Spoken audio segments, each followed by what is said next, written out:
Last year, our electric bill was in June was over $175. This year, our electric bill in June was $136.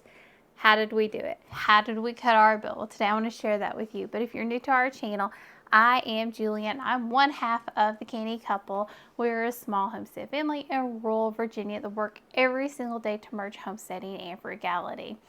And I would say frugality is a really big part of Aaron and I's journey and our story, and finding ways to cut costs, especially when it comes to our electricity bill.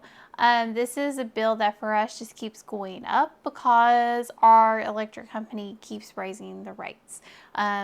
If you go back and look at 2022, our electric bill before several price hikes was $200. Now we're in 2025, it is 136, and a little bit of change. So how did we do that? What did we do? I'm going to share this tip with you right now, but there's a few very specific things that we did. So our biggest game changer was our window units. What we have at our home and in our area, this is a very popular, is have a heat pump. It is an air conditioning heating unit that's outside, and it is supposed to be more energy efficient. I will tell you, the few times we turned this on last year, the 3 to 4 hours it was on, it used more energy than anything else we did the entire day. Anything else we did. It would use like 15 watts of energy for those 3 to 5 hours of usage, compared to these units that use a lot less. Now, last year we had a completely different unit in this window, and it actually used more energy. It was smaller. It pulled more energy than this unit now. What we have now are Medeas. Before we had a windmill. And I will tell you, these suckers sip energy. Now, there have been some issues with some recalls and things like that that you have to work through.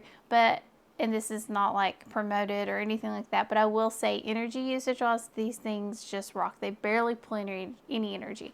We have two of them, one in one half of the house, one in the other half of the house. And what it does is we run them on low most of the day, and it might use 10 watts between both of them. That's running them even on high most of the day. We use about 10 watts on both of them. 5 watts is like the most we will see for total day usage on using these things. And you can tell, I have it on low. You can't see the number, or you might be able to. It says 72 degrees. Our house is a comfortable 75, 76. That's for me for my headache, but it is staying very, very comfortable in the house because of these units and how we use them. Now, next tip with these units, besides just, running them, and like I said, I run them on low, and I only turn them up during the hot part of the day. And at night, we use the fans, but we'll talk about that in a minute. The other thing we do is we have curtains. Now, I've gotten some flack about this because you all need sunshine. Be strategic about when you open your curtains. So for us in the morning, on this side of the house, full sun's going to come through the windows. Like right now, I could open these curtains and we would be okay. You can kind of see sun's not too bad. But during most of the day, I'm going to keep these windows closed because of the sunshine. We have better windows compared to a lot of other people. Ours are actually triple pane. If you have older windows, you're probably going to feel that heat a lot more. I know before, when we had our older windows, or 25, 30-year-old windows, we really felt it, especially Aaron. He actually said once we put better curtains up that the change was drastic. He was like, I did not realize how much heat was coming through those windows. Now, if we are strategic and we close these when the sun is shining through, when we have direct sunshine coming through, especially in Isabel's room in the afternoon, what we'll do is we'll close those windows, and I'll make sure they're sealed so she can't get them open, those curtains, and it will be 2 degrees cooler. We can test this because of a little room thermometer. I look at it before, leave the curtain open, and go look at it again, do something different the next day, and I can test that out and see what's happening. So we have these in just about every room of the house. But it does help. Now, if you have littles and your littles like to pull your curtains open, use command strips. Like seriously, use a command strip. It's what I do in our little one's room. I have them so I can open it and then I can close it and just seal it back. We do this so it's darker in her room at night, but also to be able to open and close those curtains. So you just are going to put it on the inside of your curtain and just press it in, put it on your window. It works like a dream. It really does. Now, fans. So the fans we use, we do have some window fans, but these things also have a fan mode on them. So we use the fan mode on these because they're already in the windows. But we use our ceiling fans also, and because our house is open, we can have our ceiling fans on low throughout most of the day, and those ceiling fans will actually circulate the air all day long. It really will circulate the air. I can tell a drastic difference when I have the fans off and when I have them on and what the house actually feels like. If it starts to feel stuffy, I'll bump them up to medium, but most of the time they stay on low. You're like, Julia, ceiling fans use electricity. Yes, they do, but not nearly as much as other electricity tools you might use, like a box fan or things like that. You can always use AI, kind of type it into your AI search or Google and see how much electricity it uses. It's actually what we did for ours. And then we have other options as well. So one of the ways we use to help push air, especially in the back part of the house, is we use fans. And this is a Vornado. It's a small one. I have a bigger one. What it does is it will really push that air, especially from the air conditioning unit. It will push it through the rest of the house, and it will pull that air through and get it really, really cool. I have it strategically placed. I actually want one that stands up. We got these on sale with a 20% off. So we have a small one and a big one. The big one pushes it, I think, 100 feet, and I'm going to say this one does 80. Don't quote me on that. I could be wrong, but these things pull the air through. And the bigger one, I think it uses about 100 watts on high. I keep it on low when it's on. So we use the fans to kind of push the air and help circulate. It really does make a difference. It really does. The house is so much cooler. You could tell a significant difference when they're off and when they're on as to how cool the house is. But when we updated our home, we made sure that the house was a little bit more open flow. The other thing I have is I have one of those light bulb ceiling fans in my hallway. I use it in the winter time to help push the heat throughout the house, in the summertime to help keep the cool air circulating throughout the house. So we do both of those, and it does help. I know there's a lot of debate or thoughts that fans only work if you're underneath them.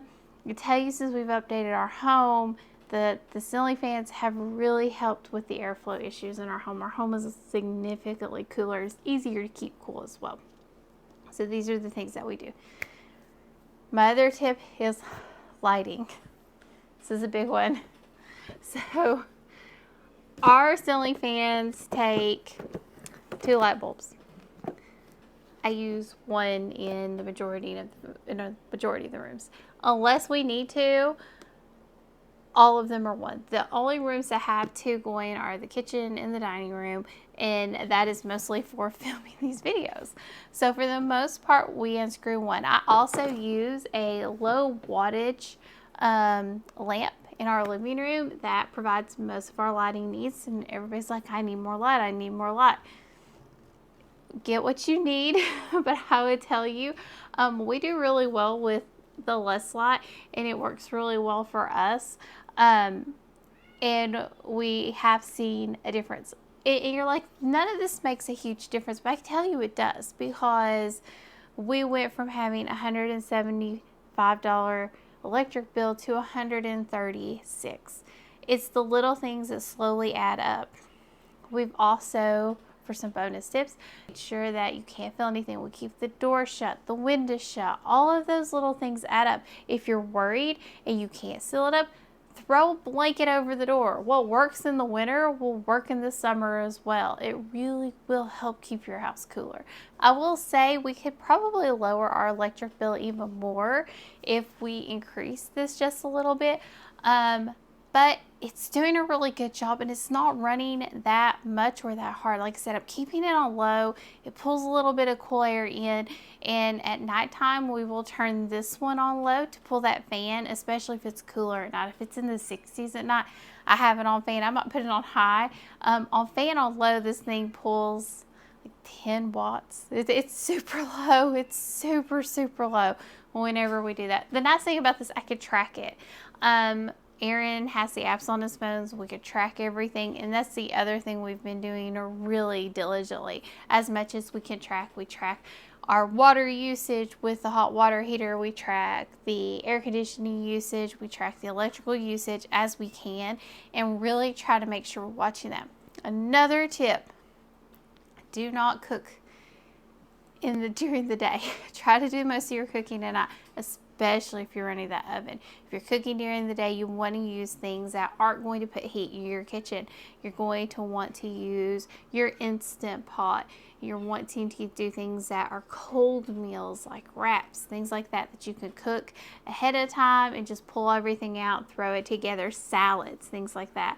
But definitely, if you're going to do a lot of big cooking, do it during the coolest part of the day at night, so you're not having to really push your cooling units, or you're not having to suffer through making your house even hotter. Because I can tell you from experience, if I'm running that stove and I'm doing a lot of cooking, my kitchen and dining room could get in the 80s, just because of how much heat that's going to generate if I'm cooking that much. I really try at this time of year to make sure all of my really big baking days, and I have one that's going to be coming up as soon as I get a cooler evening, I'm going to bake all my bread for the next couple of weeks that evening, just to get it done. I can throw it in the freezer and it works for us.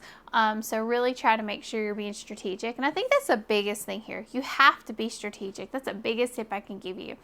All of our tips might not work for you. They might not. And that's fine. That's cool. But if you're strategic in how you do things, you can really start to lower your bill. If you start to pay attention and learn, unplug things, unplug your microwave, unplug your coffee maker, all of these little things. And if you tell me you're using the clock on your microwave and your coffee maker, I'm going to tell you to go buy a little clock for $5 that uses batteries, because it will be cheaper in the long run because of that extra energy you're using.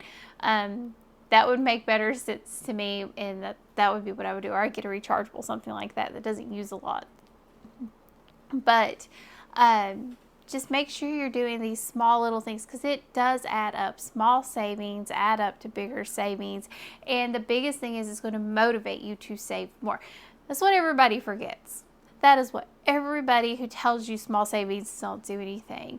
That is probably the biggest reason why you should always stick with small savings as much as you do with the big savings. Small savings will motivate you to do bigger savings. The more you save, especially if you're in that mindset where I really need to meet big goals, the more you save, the more you're going to push yourself to find different ways to save. I'm constantly looking like, what can I do a little bit different here to save more money? What can I do to change? What do I need to do a little differently? And that becomes my focus to help my family reach our financial goals sooner. So let me know in the comments, what are you doing? How are you cutting back on your electric bill?